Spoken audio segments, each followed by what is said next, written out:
Pascaline.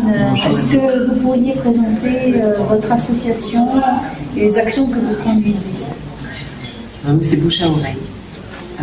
Une action qui utilise le conte pour amener une forme de culture très populaire dans des endroits comme les quartiers, les écoles, d'ailleurs des quartiers sud de la ville de Manosque, mais pas que là, on a aussi dans des lieux comme les lieux qui accueillent les gens en situation de handicap ou d'isolement, de façon à créer du lien, faire remonter aussi tout ce qui appartient chez chacun à la culture populaire.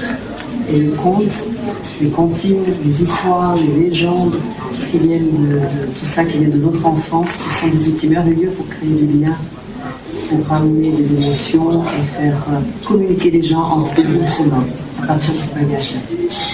Et vous avez organisé le Festival du Conte cette année.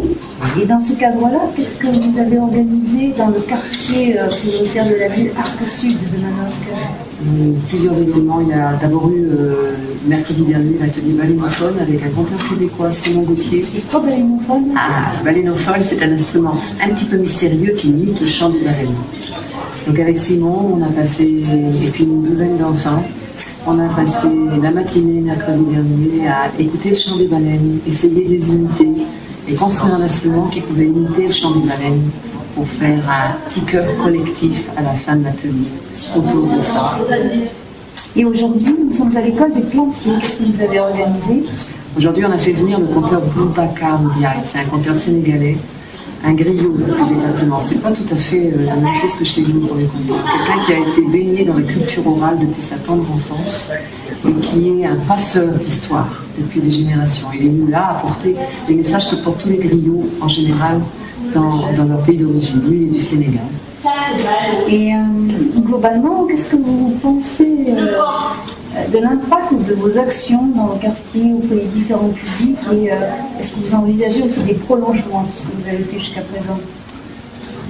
Alors l'impact, on le voit auprès des enfants quand on intervient le mercredi matin.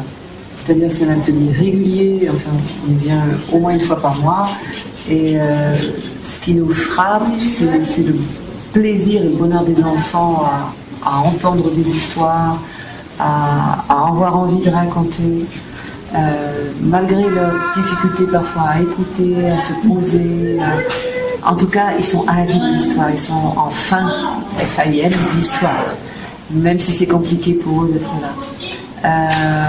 Donc ça, pour nous, c'est extrêmement important. Ce qu'on aimerait, c'est qu'ils puissent devenir eux-mêmes porteurs de leurs propres paroles et être en capacité de raconter des histoires. Ce qui veut dire pour eux de travailler la question de qu'est-ce qui se passe quand je prends la parole, comment je peux être écouté, entendu, comment je peux écouter et entendre les autres. Un long travail de rencontre les uns avec les autres. C'est un vrai défi. Moi, je les ai vus au spectacle à la résidence des Alisiers que vous avez organisé en soirée.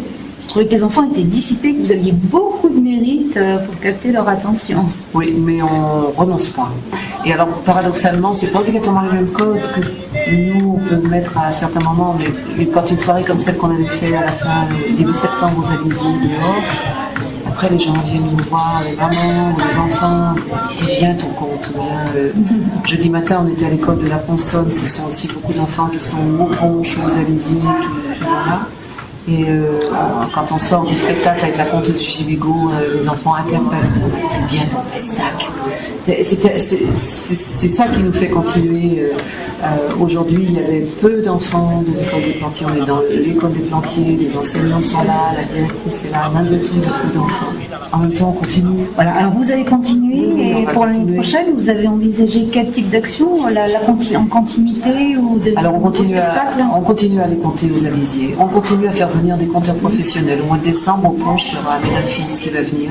On profite de sa venue dans une programmation de la DLVA à la culture pour qu'ils viennent dans le local des Ponches, pour compter aussi pour les familles, parce qu'on n'y allait pas jusqu'à présent.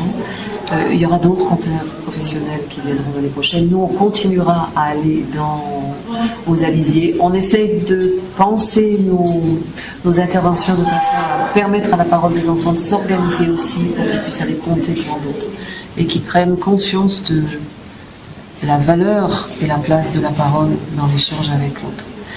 Mais c'est un long travail parce que ça se tisse aussi avec l'école des Plantiers en maternelle, l'école de la Ponsonne, l'école élémentaire maintenant, des plantiers aussi. C'est un long travail de réseau, de partenariat. Le problème, c'est de se soutenir peut-être les uns les autres, à différentes associations. Même s'ils sont peu, le peu qui peut être là, ça sème des graines. C'est super agréable quand on va aux Alésiers, qu'on arrive, que les enfants nous rencontrent, viennent à nous. Ah, c'est les dames des comptes. Voilà, bon. Rien que pour ça, c'est important. Très bien.